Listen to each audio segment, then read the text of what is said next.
জিনিস ডিমই একমাত্র পোষণের বিষয় নয়, পোষণ শুধুমাত্র ডিমেই পোষণ আছে এরকম বিষয় নয়। পৃথিবীর একটা বড় অংশের মানুষ নিরামিষ খেয়ে তারা বলছে। আমরা একটা পাইলট প্রজেক্ট হিসাবে দেখছি, যদি দেখি আগামীতে সফল হয়েছে তো বিভিন্ন জায়গায় এই ধরনের বিষয়ে যেটা বিষয় আছে মাস্টারমশাইরা বহুবার বলেছে।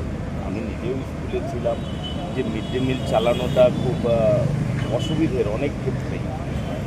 এর এতগুলো পার্ট আছে, বাজার করা থেকে শুরু করে রান্না করা, এবং যারা রান্না করেন তারা বিভিন্নজন বিভিন্ন জায়গায় বিভিন্ন রকমের হয়। তারা বহু পরিশ্রম করে রান্না করে আমাদের বাচ্চাদের খাওয়ান। তো সেই জায়গাগুলো থেকে বেরিয়ে আসার জন্য কী ব্যবস্থা করা যায়, এটা মাস্টারমশাইদের একটা প্রস্তাব ছিল, অনেকেরই, সকলে বলবো না, সেটা নিয়ে একটা পরীক্ষা চলছে। আর যারা রান্নাবান্না করতেন তারা কি কাজে থাকবেন, মানে নাকি তাদেরকে তারা তো কাজে আছেন এবং 1000 টাকা করে তাদের বৃদ্ধি করা হয়েছে। এবছর তো 1000 টাকা করে তাদের বৃদ্ধি করা হয়েছে। ইস্কনের যেহেতু একটা বিশাল কমিউনিটি কিচেন আছে, তারা বিভিন্নভাবে বন্যা দুর্গত থেকে শুরু করে গঙ্গাসাগর মেলা, তারাই নিজেরা রান্না করে এবং তারা খাবারটাকে সেই জায়গায় এনে সার্ভ করবে। ব্যাপারটা কি সেরকম হবে, নাকি ইস্কন মিড ডে মিলে নিযুক্ত কর্মীদের দিয়েই রান্না পরিচালনা করবে? এটা মানুষের একটা প্রশ্ন। দেখুন, এই বিষয়টা এখনও আলোচনা পর্যায়ে আছে আমাদের। এটা আমরা ঘোষণা করেছি পাইলট প্রজেক্ট। এটা নিয়ে আমাদের সামনে দিকে এগিয়ে যাব, এবং যখনই আমরা কোনো সমস্যায় পড়বো সেই সমস্যাগুলোকে আমাদের আলোচনার মাধ্যমে সমাধান করতে জোরে এবং প্রয়োজনীয়তার উপর ভিত্তি করে সিলেবাস তৈরি হয়। তার জন্য নির্দিষ্ট কমিটি তৈরি করা হয়, বিশেষজ্ঞ কমিটি। সেই বিশেষজ্ঞ কমিটি মতামত দিলে তার উপরে সিদ্ধান্তের ভিত্তিতে সিলেবাস তৈরি হয়। তো সে কারণে আমরা সিলেবাস আজকের দিনের উপযোগী করবার জন্য আমরা ভাবনা চিন্তা করব।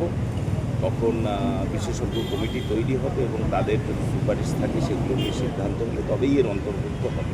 যেহেতু শ্যামাপ্রসাদ মুখোপাধ্যায়কে ভুলতে বসা শ্যামাপ্রসাদ মুখোপাধ্যায়কে প্রাসঙ্গিক করে তার এই মৃত্যু বার্ষিকী বা তার যে বলিদান দিবস সেটাকে উল্লেখ হচ্ছে, এবং আমরা জানি যে রাজ্য সরকার ইতিমধ্যেই 6 জুলাই তারা সরকারি ছুটি ঘোষণা করা হয়েছে। পাঠ্যপুস্তকে শ্যামাপ্রসাদ মুখোপাধ্যায়ের যে অবদান, যে বলিদান, এটা তো খুব প্রাসঙ্গিক। তাহলে এই ব্যাপারে কি বিধানসভায়, যেহেতু অধিবেশন এখন চলছে, আপনারা কি প্রস্তাব আকারে বিষয়টি আনবেন? দেখুন, সিলেবাস পরিবর্তনের জন্য বা সিলেবাসকে পরিবর্তন বলবো না আমি, আপ টু ডেট করবার জন্য, আজকের উপযোগী করবার জন্য বিধানসভায় বিলের প্রয়োজন হয় না। তার একটা কারিকুলাম যেটা রয়েছে এনইপি, তার মধ্যে থেকেই এটা করবার অবকাশ রয়েছে। তো আমরা সেই ব্যাপারে আমাদের বিশেষজ্ঞ কমিটি হবে এবং সেখানেই করা হবে।